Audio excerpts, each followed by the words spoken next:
আজকের ভিডিওটা মূলত যারা পিসি ইউজ করে এবং মোবাইল ইউজ করে তাদের জন্য, বিশেষ করে যারা মোবাইল ইউজ করেন তাদের জন্য। মানে পিসিতে বা মোবাইলে কীভাবে ফটোশপ ইনস্টল করা লাগে সেই জিনিসটা আজকে দেখাবো। তাহলে দেখাও। ফার্স্টে পিসির কথাই বলি। পিসিতে আপনি দুইভাবে সফটওয়্যারটা ইনস্টল করতে পারবেন। একটা হলো আপনি অ্যাডোবির ওয়েবসাইটে গিয়ে সেখান থেকে তাদের যে পেইড সফটওয়্যার আছে সেটা আপনি পারচেস করতে পারেন। আরেকটা হলো তোমার ভিডিও দেখবো না, ভিডিওর শুরুতে তুমি টাকার কথা শুরু করে দিচ্ছ। তারাও ভাই তোমার যাতে টাকা খরচ না হয় সেই ব্যবস্থা আমি করে রাখছি। বেশি কিছু না, আপনারা আমার এই ভিডিওর ডেসক্রিপশনে যাবেন, সেখানে আমার ফেসবুক পেজের লিঙ্ক দেওয়া, পেজটাকে ফলো করবেন এবং আমাকে মেসেঞ্জারে একটা নক দিবেন। তাহলেই কিন্তু আপনারা আপনাদের কাঙ্ক্ষিত যে সফটওয়্যারটা সেটা পেয়ে যাবেন। আচ্ছা, ফাইল পাওয়ার পরে ইনস্টল করবো এই জিনিসটাও দেখা যায়। ওকে, সেটাও দেখাচ্ছি।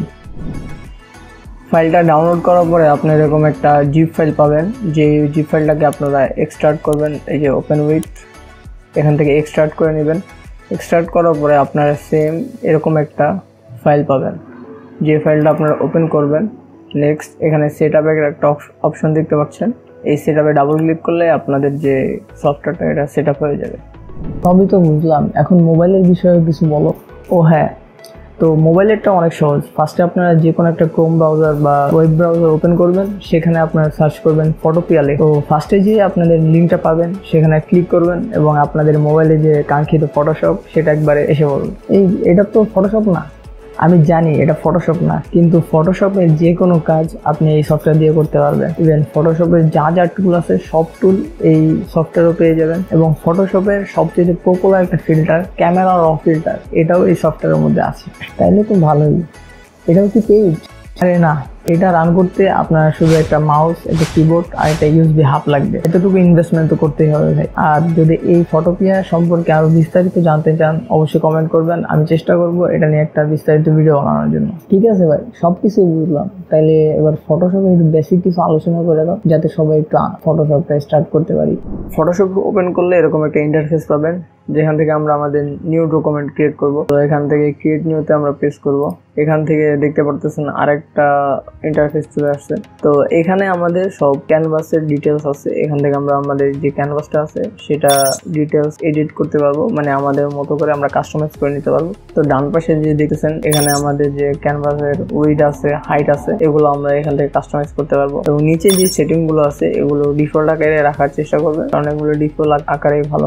আপনারা চাইলে এখান থেকে আপনাদের যে কোনো প্রিসেট আপনারা সেভ করতে পারেন। সেটা কিভাবে করবেন, এখানে দেখতে পাচ্ছেন একটা সেভের অপশন আছে, এখানে প্রেস করবেন। দেন আপনাদের এই সেটিং গুলো যদি ঠিক থাকে, যেমন উইডথ সাইজ, যেমন হাইট সাইজ, এগুলো যদি ঠিক থাকে তাহলে আপনারা এখান থেকে আপনাদের যে ডকুমেন্টের নাম এটা লিখে দিবেন।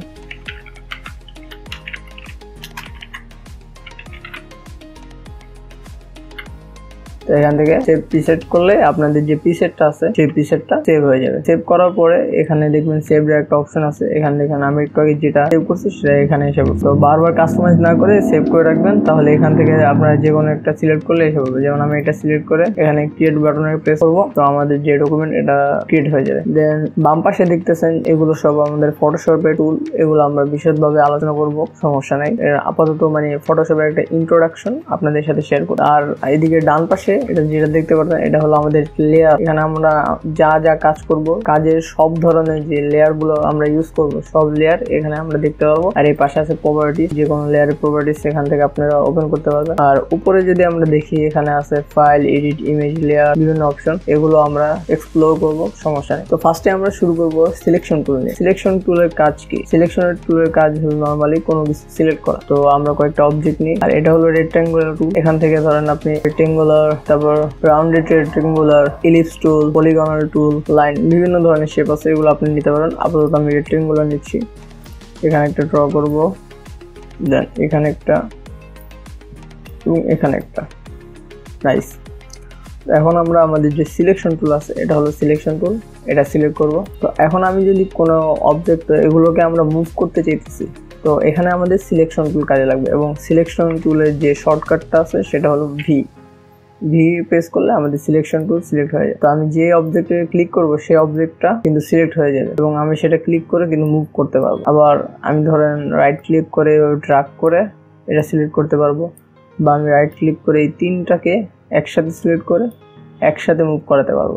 এটাই মূলত সিলেকশন টুলের কাজ। একটা জিনিস খেয়াল করবেন, আপনাদের যেন এই যে শো ট্রান্সফর্ম কন্ট্রোলস এই অপশনটা যেন ওপেন থাকে, নয়তো কিন্তু আপনারা দেখতে পারবেন না, একটু কনফিউজ হয়ে যাবে। আমি দেখাই দিচ্ছি, যদি আমি উঠাই দিই, দেখেন আমি কিন্তু দেখতে পারতেছি না কোনটা সিলেক্ট হয়েছে। তো এই জিনিসটা আপনারা ওপেন করে রাখবেন। তো মূলত এটা হলো সিলেকশন টুলের কাজ। আমি যে 3টা অবজেক্ট নিলাম, এই 3টা অবজেক্টের লেয়ার একটু দেখে আসি। তো দেখেন ফার্স্টে সবার উপরে যে লেয়ারটা আছে, আমি এটা ক্লিক করার সাথে সাথে এটার কিন্তু কর্নার গুলো শো করা শুরু হয়ে গেছে। তার মানে ফার্স্টে যে লেয়ারটা আছে সেটা এটা, সেকেন্ড যে লেয়ারটা আছে সেটা এটা, থার্ড যে লেয়ারটা আছে সেটাই। তো লেয়ার হলো বেসিক্যালি একটার উপরে একটা থাকে।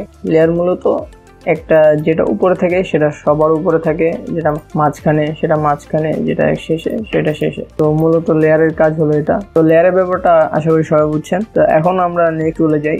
তো আমি আবার ভি প্রেস করব, সিলেকশন টুল আসছে, ড্র্যাগ করে 3টা সিলেক্ট করব, দেন ডিলিট প্রেস করব, ডিলিট হয়ে যাবে। দেন আমাদের নেক্সট টুল হলো মার্কিউ টুল। মার্কিউ টুলের কাজও মোটামুটি বলা যায় সিলেকশন করাই। তো এটা দিয়েও সিলেকশন করা হয়। তো আমরা এখান থেকে একটা নিউ লেয়ার নিব। নিউ লেয়ার নিতে হলে আমাদের যে প্লাস আইকন আছে এখানে, এই প্লাস আইকনে প্রেস করতে হবে। তো এটা আমাদের একটা নিউ লেয়ার। এখান থেকে আমরা মার্কিউ টুল সিলেক্ট করব এবং একটা রাফলি একটা রেক্টাঙ্গুলার ড্র করলাম। তো এখানে মার্কিউ টুল করছে কি, এই যে অংশটা আছে এই অংশটাও সিলেক্ট করে রাখো। আমরা এই লেয়ারে যে কাজই করব সব এই রেক্টাঙ্গুলার মধ্যেই থাকবে। তো যেমন ফর এক্সাম্পল আমি একটা ব্রাশ টুল সিলেক্ট করি, এটা হচ্ছে ব্রাশ টুল। ব্রাশ টুল সিলেক্ট করলাম, আমার কালার সিলেক্ট করা আছে রেড। এখন আমি যদি কিছু ড্র করি আশপাশে, দেখেন কোনো কিছু কিন্তু ড্র হচ্ছে না, আমি কিন্তু ড্র করছি। কিন্তু আমি যদি মার্কিউ টুলের ভিতর দিয়ে যাই, তো দেখতে পারতেছেন আমার ড্রয়িংটা শুধু মার্কিউ টুলের মধ্যে পড়তেছে। তার মানে মার্কিউ টুল এই পুরো জায়গাটা সিলেক্ট করে রাখছে। তো আমি যদি অর লেয়ারে কাজ করি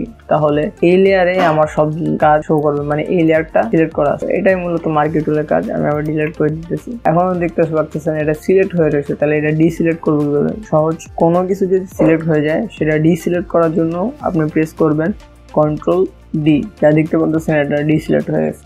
নেক্সট যে টুলটা আছে সেটা হলো যে ব্রাশ টুল। তো ব্রাশ টুল আমাদের কাজ হলো মূলত ব্রাশ করা, মানে বিভিন্ন জায়গায় আমরা পেইন্টিং করতে পারবো ব্রাশ টুল দিয়ে। এবং এই ব্রাশের যে সাইজগুলো আছে সেগুলো আপনারা এখান থেকে কন্ট্রোল করতে পারবেন, যেমন ব্রাশের সাইজ এবং ব্রাশের হার্ডনেস। এখানে সাইজ আমি একটু বাড়িয়ে দেখাচ্ছি। তো এখান থেকে হার্ডনেসের কাজ হলো আপনাদের যে এজ আছে এজগুলোকে শার্প এবং স্মুথ করা।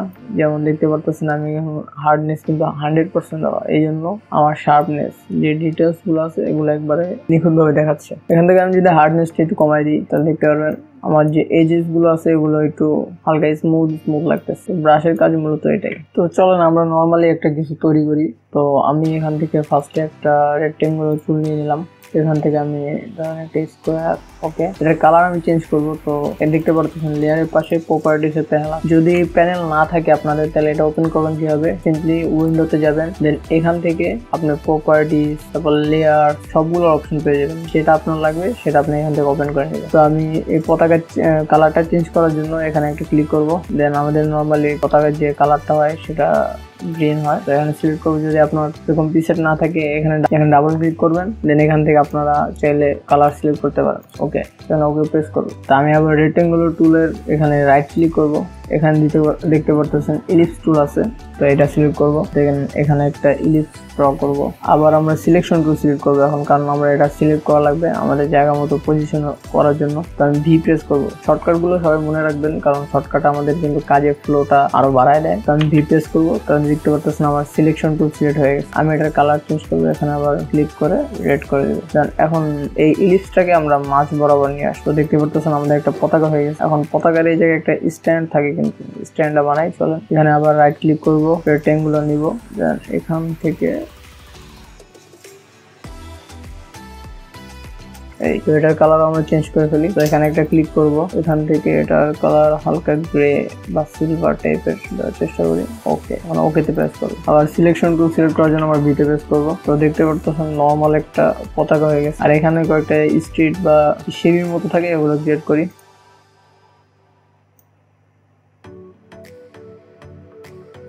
ওকে, এটার কালার সেম ভাবে চেঞ্জ করবো আমরা।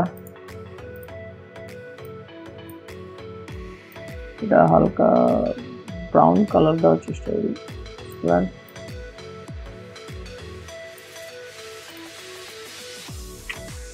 আবার সিলেকশন টুল সিলেক্ট করবো, ভি প্রেস করে। এখন আমরা চাইতেছি এটাকে কপি করার জন্য। তো কপি আপনি দুইভাবে করতে পারবেন। এটা হলো লেয়ারে যাবেন, আপনি এই লেয়ারটা কপি করতে যেতেছেন। তো এই লেয়ারটাকে আপনি প্রেস করে নিচে নিয়ে এসে এই যে প্লাস আইকনে মানে নিউ লেয়ারের যে আইকনটা আছে এখানে ছেড়ে দিলে এটা একটা কপি হয়ে যাবে। দেন আবার সিলেকশন টুল দিয়ে সিলেক্ট করে নিচে নিয়ে যাব, তো শিফট প্রেস করব, শিফট প্রেস করে এটা দুই সাইড দিয়ে একটু বড় করে নিই। তো দেখতে পারতেছেন নর্মালি একটা স্ট্রাকচারের একটা পতাকা রেডি হয়ে গেছে। আপনারাও এটা ট্রাই করবেন বাসায় এবং ভিডিওটা কেমন লাগছে অবশ্যই জানাবেন। আরেকটা গুরুত্বপূর্ণ কথা যেটাও বলে নাই, এটা হলো চ্যানেলটাকে সাবস্ক্রাইব করো এবং ভিডিওটা ভালো লাগে অবশ্যই লাইক করো। আর এবার রেডিও করে দেওয়া লাগে।